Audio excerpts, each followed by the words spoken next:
Welcome to the Honest Health Podcast with your host, Jeffrey Burke.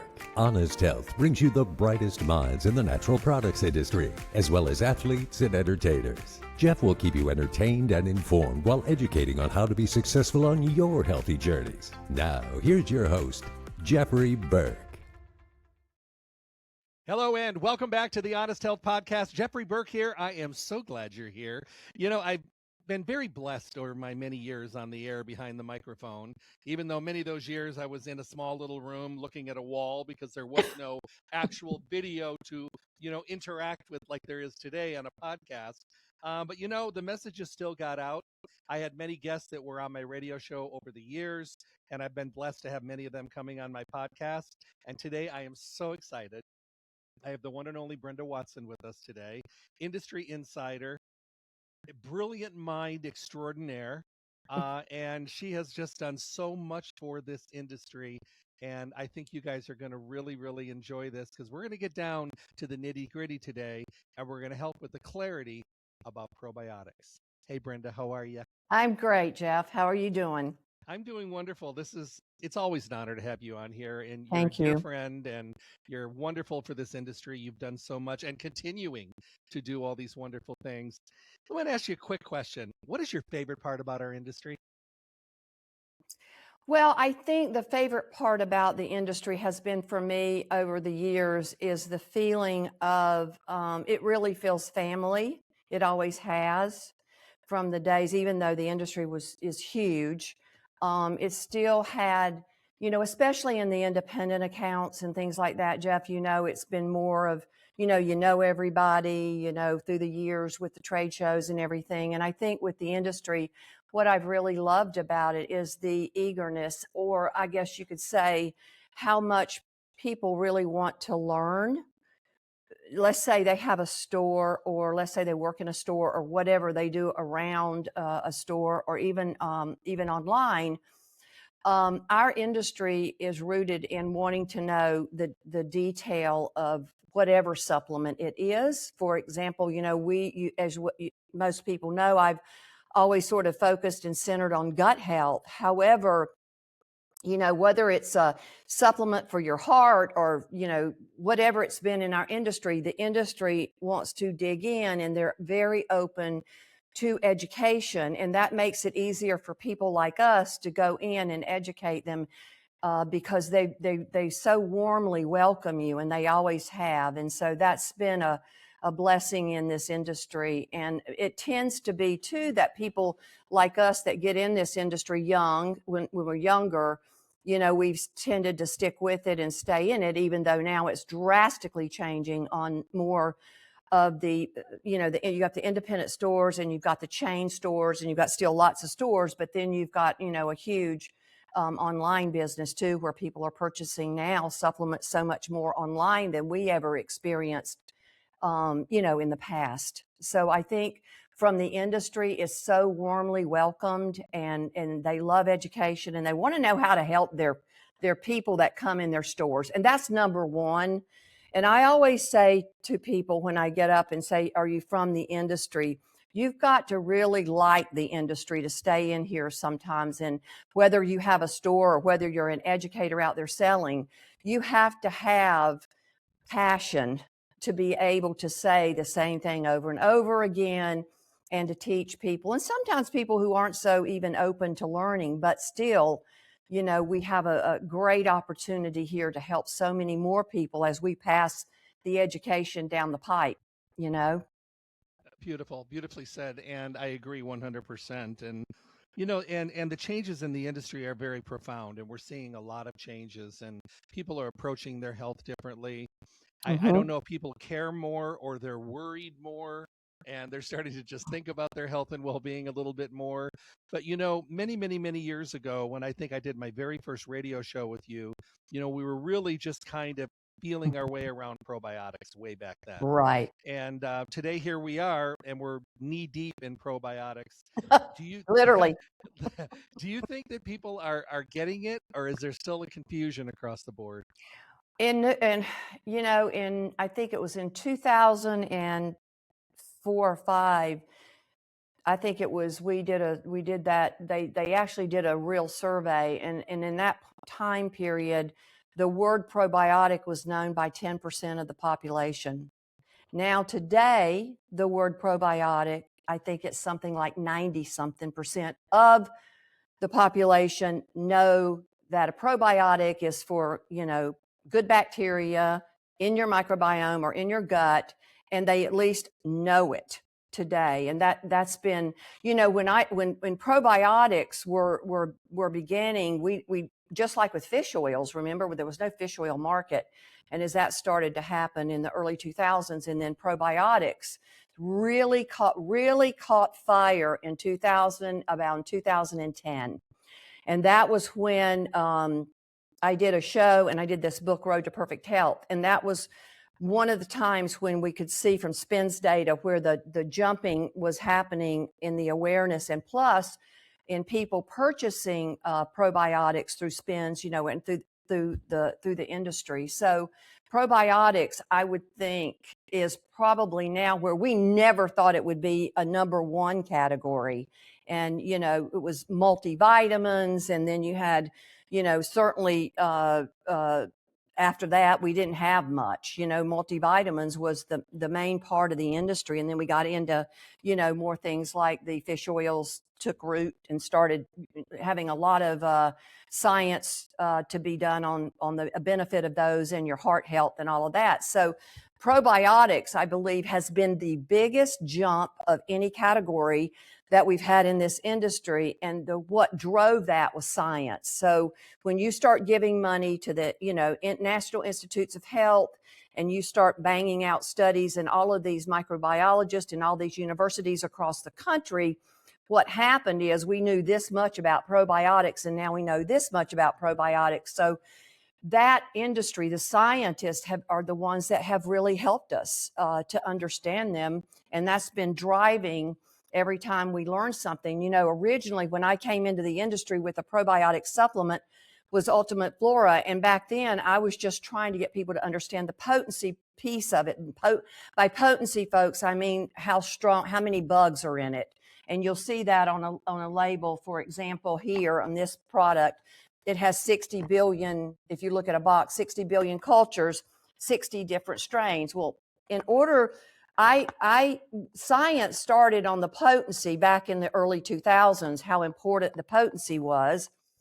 And then if you look at strain diversity, the strain diversity didn't start kicking in until around 2013, 14. And that's when I decided to come back into the human supplement market, because there's the science on the potency was good, but the science on strain diversity was better, and it was growing. Now, what does that mean?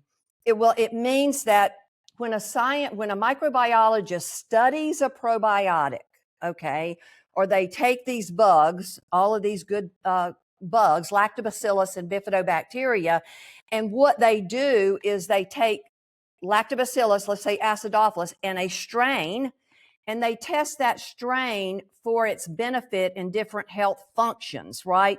So like, for example, today we have, we have another line of probiotics, our Intense Care, which is condition specific, meaning, and this is the reason it's condition specific.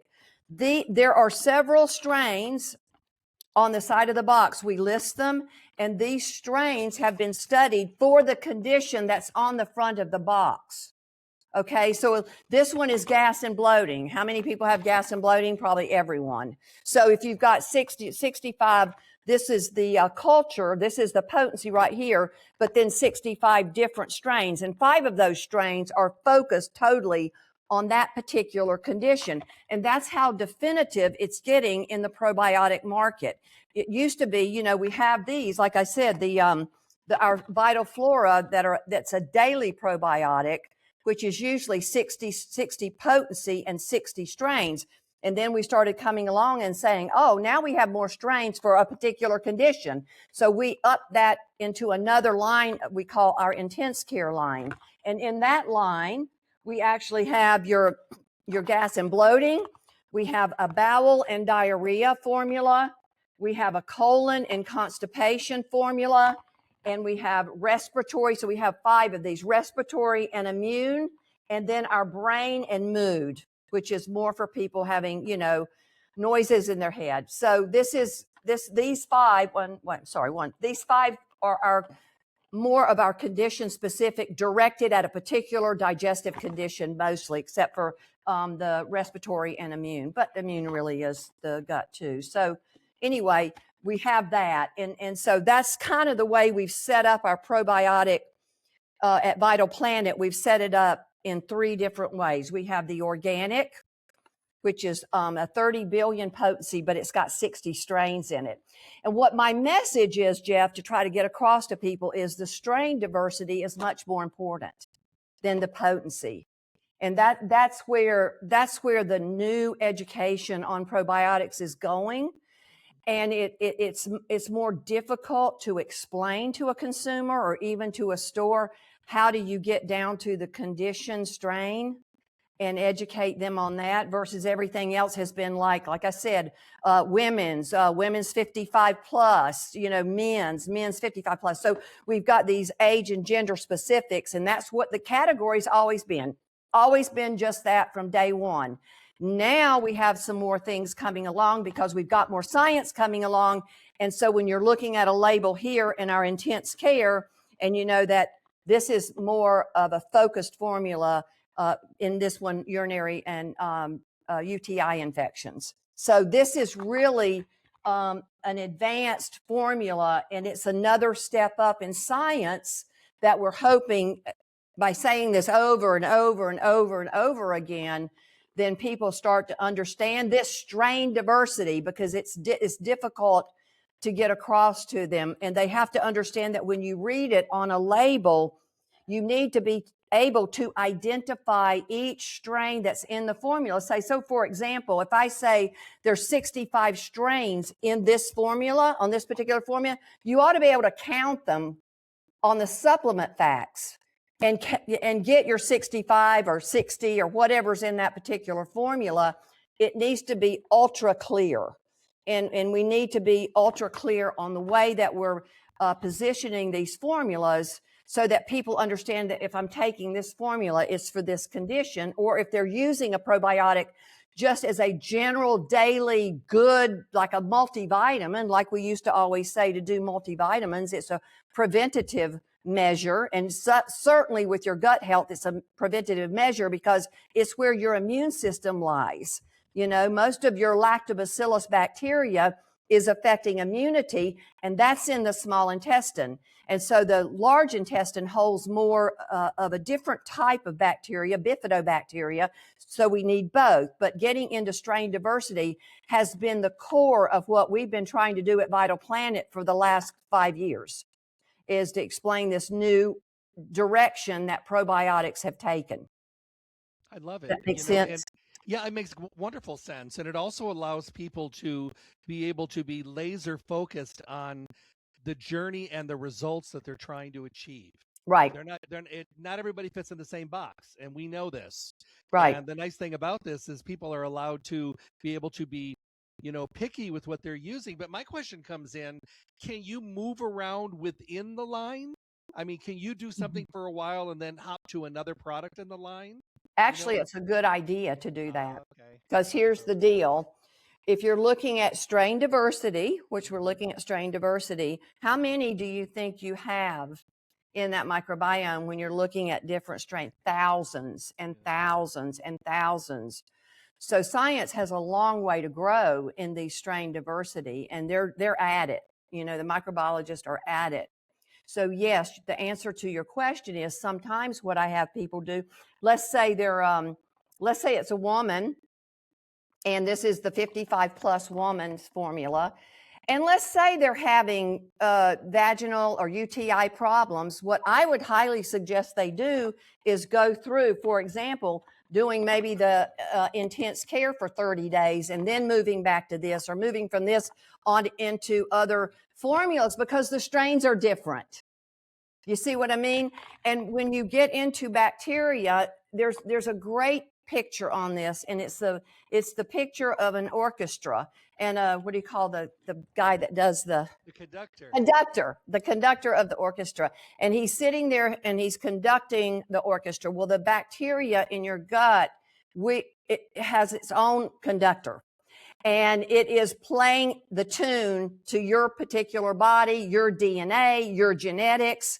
And once we opened up the floor for probiotics to be get genetic typing, the lid was off, right? Because now it opens it up to so much more than we ever dreamed, that not only would we have DNA and genetics, but they have it too. And that's what took the scientists to another level. So yes, anytime with a line like ours, where we've got 3 levels of it, we've got, like I said, we've got the organic line, and then we've got the gender and age specific line, and then we have the intense care, which is a focus line. So yes, great question. I highly suggest that people can flow through some different formulas if they're having problems or they're trying to solve something, because the microbiome is very different.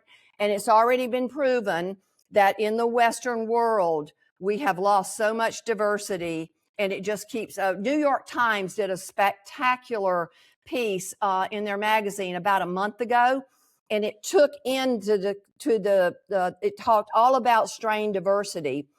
But when you talk about it, Jeff, to a retailer or a consumer, you got to get really detailed with them, because we haven't been able to, or we have been able to, but it's a chipping away, as you know, to the messaging that strain diversity is much more important. Many, many years ago, and I will say probably 3 or 4 decades ago, I was just a youngin'. I still had hair. It was a very long time ago. There was a mentality at that point that if you took an antibiotic, you could not take your probiotic at the same time. Right. That was something within the industry. Right. Now today we're more advanced. Everything is so much more potent. How do you feel about that statement today? I think it makes just common sense that if you're going to take an antibiotic, the only thing that I do is have them just not take them at the same time, like the same time of day is what I'm saying. So if you're going to take your antibiotic in the morning, wait for 3 to 4 hours before you put back in a probiotic. Now, you're right. What we used to say is don't take any probiotics while you're taking an antibiotic, right? And then when you're finished with the antibiotic, take your round. You could still do it that way, but there's no reason that you couldn't take your antibiotic and then for 3 or 4 hours later, take a probiotic, because it begins the battle of repositioning, and that conductor getting a good, getting the flute to play, and the, and the whatever these instruments are to play, the violin to play, right? So this conductor is conducting all these different guys in there. And so it's important that we give it enough meat when the probiotic gets into the gut lining and gets into the microbiome, that we give it enough space where it can multiply. And, that's one of the other messages that I would like to talk about if we have a little bit of time. Of course. Is why would a probiotic, if you were asking a customer, why would a probiotic maybe not have as much success in me as in you? Let's say we both took the same probiotic, and your result was good, my result wasn't so good, right? And I'll tell you what determines that. What determines that is something called L-glutamine, and you've heard millions of times the word leaky gut. And what we seriously know now is we know that in the gut lining, if there's not enough of the mucus, that white, beautiful mucus, for the bacteria to colonize and live in that area, then the chances of you having success with a probiotic is limited. So the point is, I'll bet you if I go out, I bet you at Sprouts Con that other week when we were there, I'll bet you 60 to 70% of those people have inflammatory guts. At least that's a pretty good measure. And what that means is there's inflammation in the gut lining where the bugs like to live. So imagine that. Well, how do we beef up, so to speak, that mucus lining so the bugs have the ability to colonize out and grow out so that they can give you more of the health benefits? And what this product has done is leaped more to the forefront of our products at Vital Planet without any promotion much to it or any marketing. And it's called Vital Gut Renew. And this is a powder formula. It actually has very little taste to it. But what this does is this has 6,000 milligrams of L-glutamine per scoop. Put that in water. It has also the N-acetyl D-glucosamine. So when you're rebuilding the gut lining, what you want to do is you want the L-glutamine. Once the L-glutamine hits the lining, as soon as you swallow it and it hits the lining of your esophagus and into your stomach and small intestine, it begins to convert the cells that's inflamed or not there into mucus. So it begins to create the cells of the lining of the gut, take that L-glutamine and use it as food. It's food, so it makes more mucus.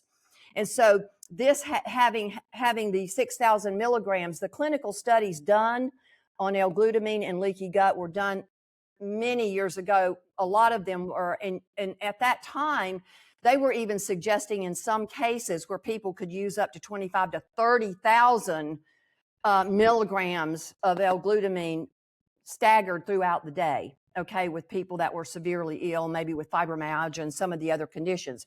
But this has in it the marshmallow. And what I added to this, I had a formula from the other company originally that I formulated in 2000, and it was a sleeper and a product. And the marketing and sales would come to me and say, we really want to get rid of this product. And I'm like, no, we're not getting rid of it. People haven't caught on to it yet. It will go because science is there. So once I went through a trauma myself after, the last company was over and I started Vital Planet over again, what I realized is this needed something else. And so personally, what I added to it myself was aloe. So this actually has about 10,000 milligrams of aloe, which my other formula did not have. And the amount of, I guess you could say, reviews, people that are satisfied with this product is amazing. I mean, it's tremendous. So why would this be so good? Well, we're looking here to try to, whether you're, trying to help a condition that you have, I guess you could say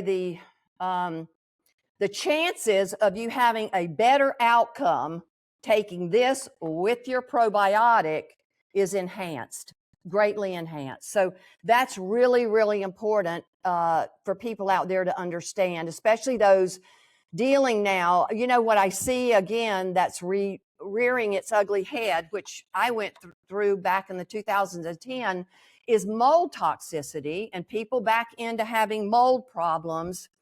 And you've always got the Lyme and, all of those people that are ill with those types of conditions. But mold has had a major resurgence recently. And when that happens, what I'm seeing now that we're going to turn to is people are going to start becoming aware. Watch what I say. They're going to become aware now of mold, which really is a word we call candida, right? In our digestive tract, it's an overgrowth of yeast. And that's what's happening to people. So when you look at people who are trying to get well from long-term issues, whether it's Lyme or some of these other things, like I said, mold, it takes a while. You know why? Because you have to rebuild the gut lining. You have to get your immunity back in line. You've got to get your food worked out, whatever diet that you need to be on to help your particular body. So it's really important to understand that the gut's still the central, I guess you could say, operating system of your body and will continue to be. And that's where the science is going to stay for a while until we get this all meted out and what's going to happen with understanding the bacteria and how the bacteria can actually pinch hit, I guess that's the right word, for other bacteria. So it can go in there when a particular bacteria, a pathogenic bacteria maybe, is trying to get a foothold. It doesn't matter if it's that particular bacteria or not. If it's a good guy, it's going to go in there and try to get rid of it. And that's the importance of these good guys that we need in our gut lining. So today, when we're looking at what we know happened just with evolution, with our diets in the Western world, you know what I mean? And considering what we came from the hunter-gatherers and what diversity they had, it's amazing that we're even alive here. I mean, all I'm seeing today, right now, Jeff, is cancer. I mean, every time I turn around, a very good friend of mine who I haven't seen in a while that worked for us for about 15 years, 46 years old, just last week. And this resurgence of colon cancer is just rampant. And so I really would like people to think about that. And it's not just your 50-year-olds and your 60-year-olds anymore. You know, they're saying and recommending colonoscopies at 40. So I just want to say that because I think it's important to put that messaging out to people that, you know, the gut is where your health is, and keep on top of that no matter what. If you have to, you know, I always tell people if it's a money issue, take Vital Planet's probiotic every other day. I don't care, but take ours because it has potency and it has the strain diversity. You know, I did a radio show with Dr. Atkins over 40 years ago, and he said something at the beginning of the show, and it's always stuck with me. He said, everything starts or ends in the gut. Yeah. And Yeah. I've kind of stuck to this, but to kind of change course here a little bit, what are your feelings on GLP-1s, number one? And do you think that being on them, your need for probiotics is something that people need to focus on? Because everybody I know that's on them, I'm telling them where to go and what to pick up from your line, because I think it's important. And now this new product, the powder, I'm going to recommend that to every one of them as well, because I think that that's really important when they're working on food noise and all that kind of stuff. Just curious.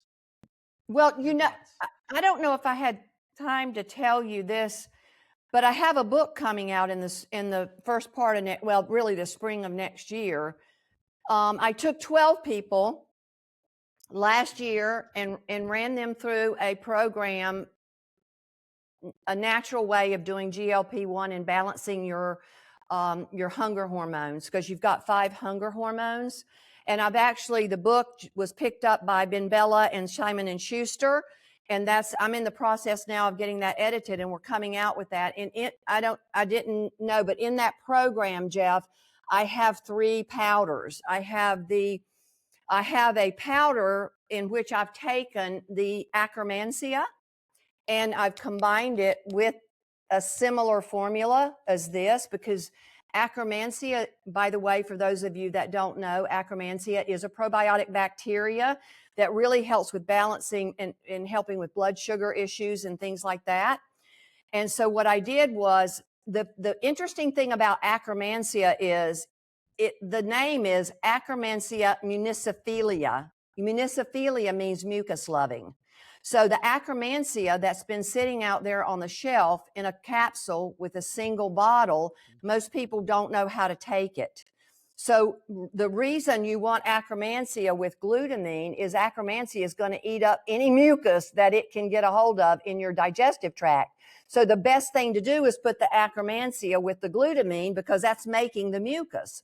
So that's a formula that we developed during working with these dozen people and weight management. Now, these people were not on GLP-1s. They were wanting to do it naturally, or I was wanting to offer an off-ramp for people who may be on them, because at some point you have to come off of them. I'm sure people want to come off of them.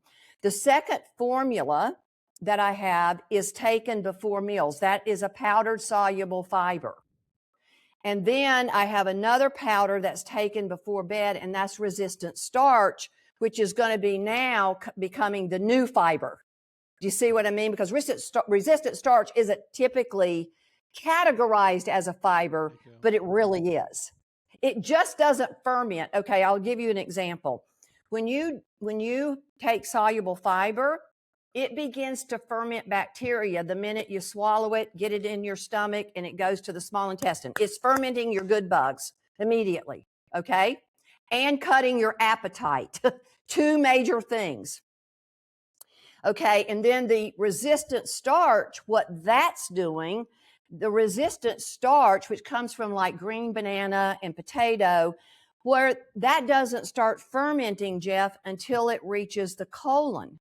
So you've got fiber going all the way through about 25 feet of digestive tract before it hits the colon, and then it begins to only ferment the bifidobacteria.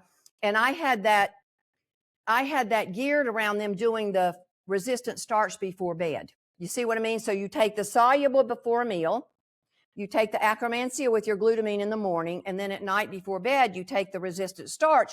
The number one thing the resistant starch is going to start producing is butyrate. Butyrate is a short chain fatty acid that the gut lining of the colon only uses to turn over new cells and make new cells. Do you see what I mean? So I'm coming at it, the name of the book, and you can actually, they've got it up on some sites already, is called Hunger Reset. And I'm really excited about it. I didn't remember if I had, when I saw you recently, I didn't know if I didn't think I mentioned it to you because it was kind of a lot going on there. No. Yeah.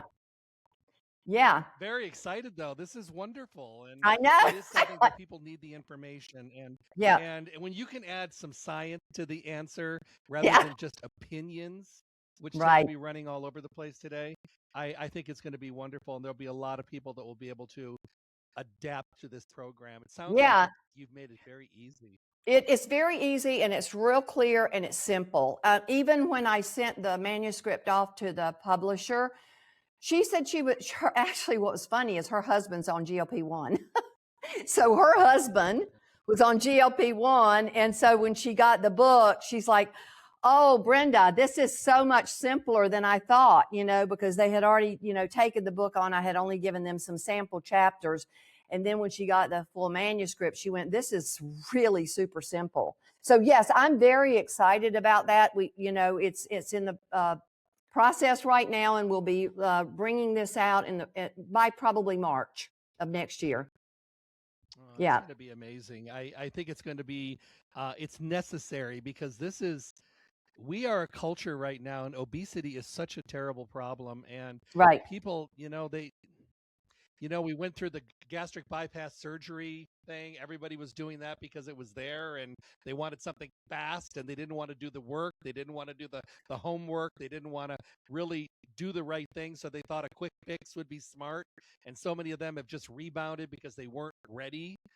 So people want to be able to eat. They want to be able to enjoy their food. They want to chew their food, but they also want Right. to digest, and they don't want the symptoms of bad Yeah. digestion. And you've been on this trail for so long helping people get through this. It's wonderful. Yeah. Well, thank you. I mean, are you seeing in the stores out there, because Akkermansia came out about maybe a year or so ago. I think it was maybe a little bit over.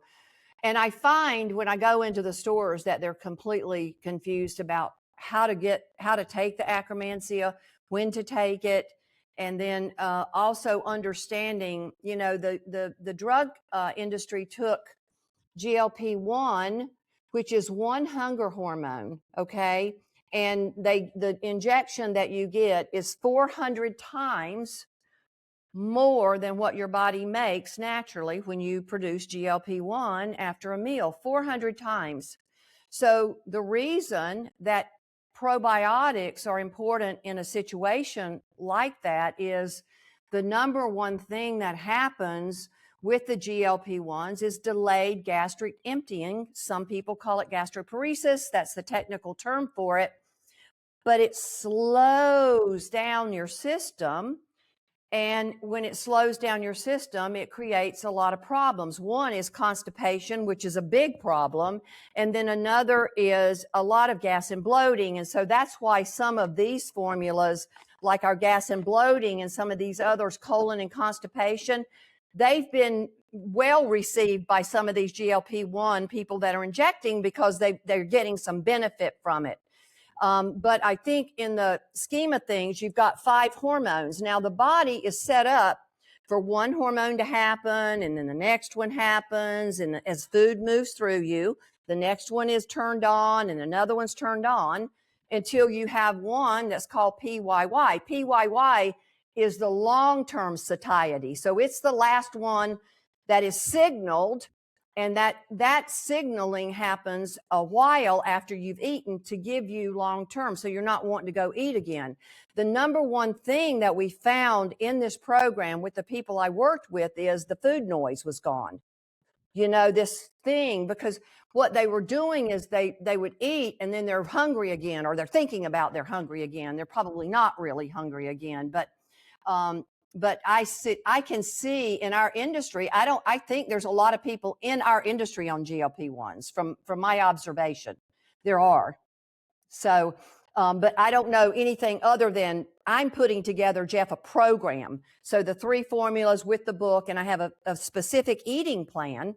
So it's very specific. I don't know if the other companies that have been out there with the GLP-1 powders, I don't know how they're, I guess you could say, setting them up for a person, or giving a person a formula on why you're taking it at this time, or if they're even doing that at all. I don't know that. I think that today it seems more about getting a product on a shelf, which is fine.